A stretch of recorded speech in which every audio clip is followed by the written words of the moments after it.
Hello everybody. I, over the last few weeks, I got a lot of questions from the student. How are we going to continue the study? And then some questions are whether exam is postponed or not, and when we're going to start the classes, and how we're going to face for the next few weeks or maybe next few months. So it's very difficult to give a short answer for this question. But I think one point we all should understand what is this pandemic and how this will continue for next few weeks or next few months. So before I going to give some answers how we're going to continue the education, I just want to answer those questions precisely, just to clear your mind and prepare your next few weeks, how you're going to prepare for your exams. So let's going to show you how this pandemic affecting global activities and including education. So let's look for this. So if you look at this one, the pandemic is a disease. When the disease is going to spread all over the borders of the world, across the borders, we call it pandemic. If you look at the history, there are many bacteria and viruses came into the pandemic conditions, and these are called infectious disease. So infectious diseases are caused by the pathogens, especially virus and the bacteria. So when you look back the history, so one of the remarkable pandemic is a Black Death or bubonic plague, which was caused by Yersinia pestis bacteria. And after that, after 14th century, we can remember another one that could be 1880. So 1880, the cholera, Vibrio cholera is a bacteria. It's again 1 million death caused by the outbreak of cholera. And then next, again, 1919, a Spanish flu. So Spanish flu is also caused by a virus, and which is very devastating conditions. Almost 50 million people died with this Spanish flu. So very interesting thing, look at here 1818 and 1919 and now 2020 COVID-19. So people try to make some kind of patterns like these twin years, like 2020, 1919, 1818, how the outbreaks come and how it's spreading all over the world. So that's the nature of the pandemic condition. So we can't control. So next, what is the expertise comments about the pandemics? I would like to show this report. It's from Neil Ferguson with the co-authors here, published by Imperial College of London. And they highlighted, after they are modeling and analyzing so much of data, because they are the expertise, they are epidemiologists, they are mathematicians. So they have models to predict the outcome. So we have two ways to tackle the disease. One is non-pharmaceutical interventions. Why we do non-pharmaceutical intervention, and what are the non-pharmaceutical interventions? So non-pharmaceutical interventions, what we are doing right now, just switch on your TV and you can check what are the things everybody asking, doctors, politicians, governments, and all the non-government organizations, WHO, they're all asking a few things from you. That's a social distance and social isolations, and just to get rid of a lot of work we are doing today, and always what we're doing, just quarantine, home quarantines, and all these things come under non-pharmaceutical interventions. because we don't have option. This is the only option and this is only the hope. There's no other way. So we have to do these non-pharmaceutical interventions. So these non-pharmaceutical interventions, if we follow this non-pharmaceutical intervention, I can show the graph here, and that graph shows this one. If we don't do anything, this one, the black one here, do nothing. So the prediction is in April to July that will hit the peak. The peak is exceeding 250 ICU beds per 100,000 population. That's in UK and USA. Mostly the analysis they done in UK and USA, that goes like this.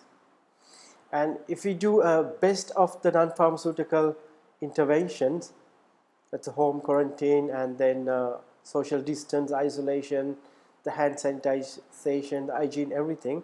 So we can bring into the black here. We can reduce to less than 100 critical care beds per 100,000 population, the blue one here. So that's the only option we can do to bring it down dramatically, significant reductions.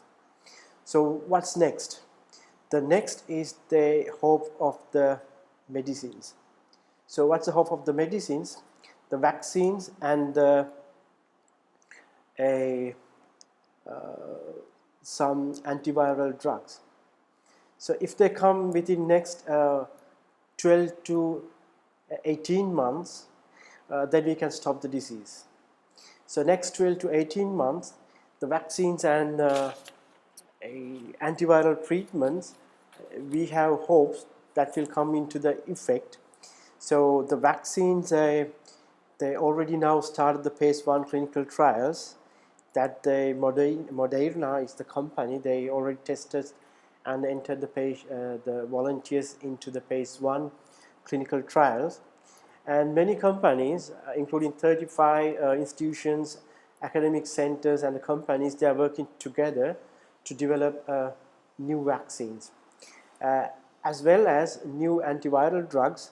Many pharmaceutical companies, they are coming up. And one is a remdesivir.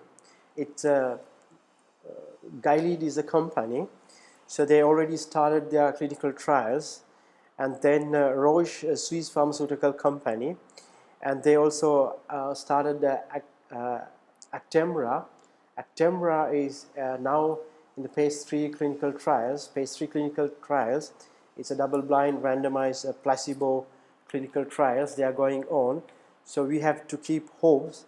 Vaccines and antiviral drugs come into the effect for next 12 to 16, 18 months.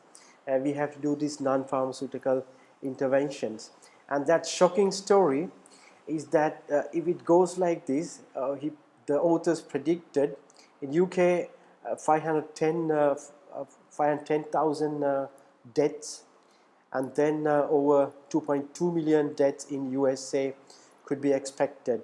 So the hope is the non-pharmaceutical interventions we have to apply until the drugs and everything's come. If not, it's a herd immunity that people get infected, people face the pathetic situations, a lot of deaths, and after that the herd immunity developed, and then it's again the disease is going slowly. So that's the future of the COVID-19, and we can't say anything about the deadlines, exam dates, and just how we can proceed. It's very difficult to predict at the moment, so we don't know how we can going to handle the situation, but let's hope for the best. So what I want to do, I can implement the online classes.